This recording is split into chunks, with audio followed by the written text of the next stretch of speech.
Hey folks, welcome back to LeafGreen vs. Blue. We're here in Pewter City, and today is going to be dedicated to the Brock boss fight.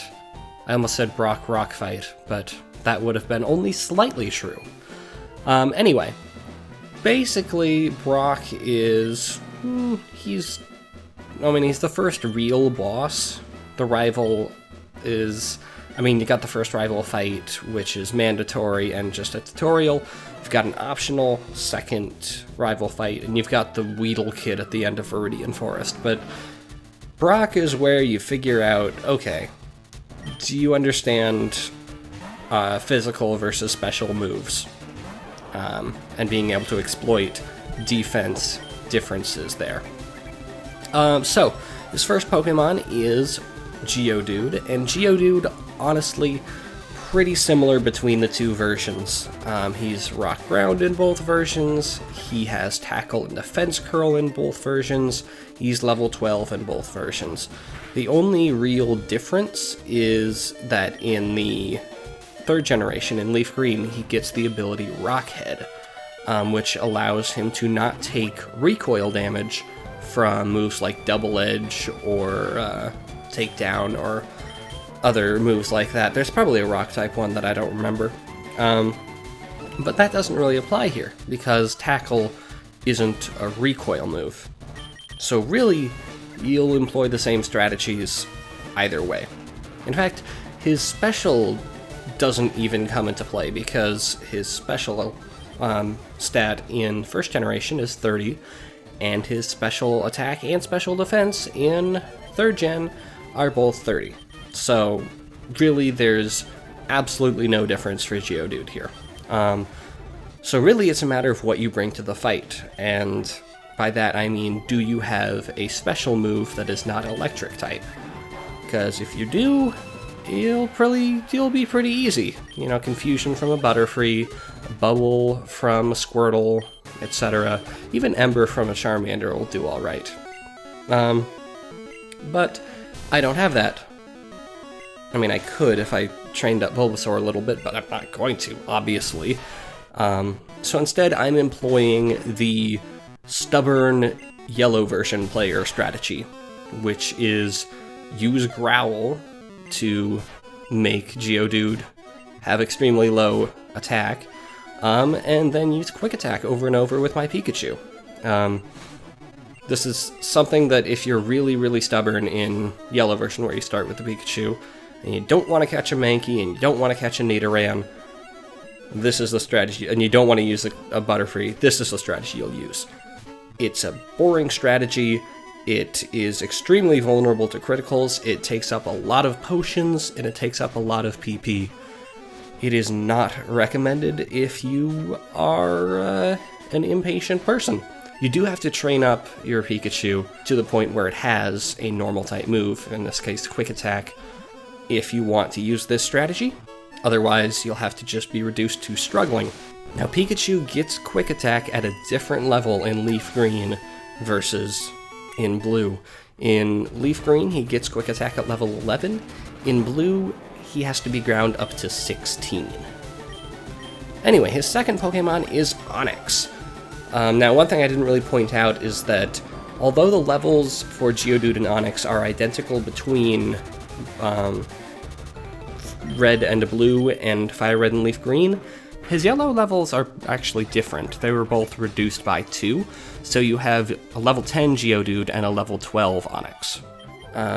Just throwing that out there. It's supposed to be a little mercy because you're using a Pikachu against a Rock-type gym, and what kind of idiot would do that? So there's one major difference between Onix in 3rd gen and Onix in 1st gen. And that is that this Onix in LeafGreen has Rock Tomb. It's an actual rock-type move. So if you're using, say, a Butterfree, which is bug flying, then he will have a quadruple effective stab move to use against you, which can be a bit of a butt. Other than that, this ability doesn't come into play. It's Rock Head again, so doesn't really matter. There is a difference in how Bind works in first generation versus third generation. He has Bind in both versions, but in first generation, Bind is stupidly overpowered, because, and I said bind, not abide, by the way, because in first generation, if you're trapped by Bind, you cannot move. You cannot get in an attack. And if Onix is faster than you, that means that he can release his Bind and then rebind you the next turn, and you won't be able to get in and attack, and it sucks. So, if you are doing something crazy that requires whittling an Onix, you will want to be faster than Onix. In first generation, he has Screech, as you saw. He doesn't have that in third gen. That drastically lowers your physical defense.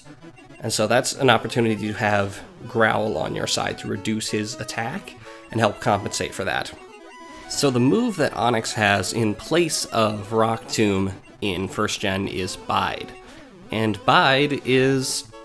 it's funky, it's weird, and it requires some clever playing. Basically, Onix will endure damage for, I think, 2 turns, and then will deal out double that amount of damage that he took in retaliation. And so what you'll see that I was doing there, for a while at least, was alternating between quick attacks and then non-damaging moves while he was charging, to minimize the amount of damage that I took from Bide. But now I'm out of quick attacks, so I just need to use all non-damaging moves until I run out and can use Struggle to deal damage again. And because this is first gen and enemies don't actually have limited PP, I'm not stalling him out of Bides or anything when I do this. It's just a tedious and non-damaging strategy, basically. Now, Bide, it's kind of more dangerous the more dangerous you are. So Walter, even with inflicting damage, isn't inflicting very much within the span of 2 turns or whatever. So the double damage retaliation isn't very much. But if you're using like a Bulbasaur or a Squirtle with quadruple effective stab moves, then it can actually do a lot of damage if you aren't able to two-shot Onix, basically. Usually, I think you will be able to. I haven't checked. I don't have a Squirtle with me, and I'm not going to train up that Bulbasaur. But that is the thing to bear in mind. What I will often find myself doing is that if I use a move and see, oops, he used Bide and now he has some stock up against me, I will stop using damage in order to minimize the amount of damage I take and make sure I don't KO myself by accident. Not really a problem here, but worth bearing in mind. So that was a tedious process. Not particularly different in overall, what I actually ended up doing, even though that there are actually some different factors at play.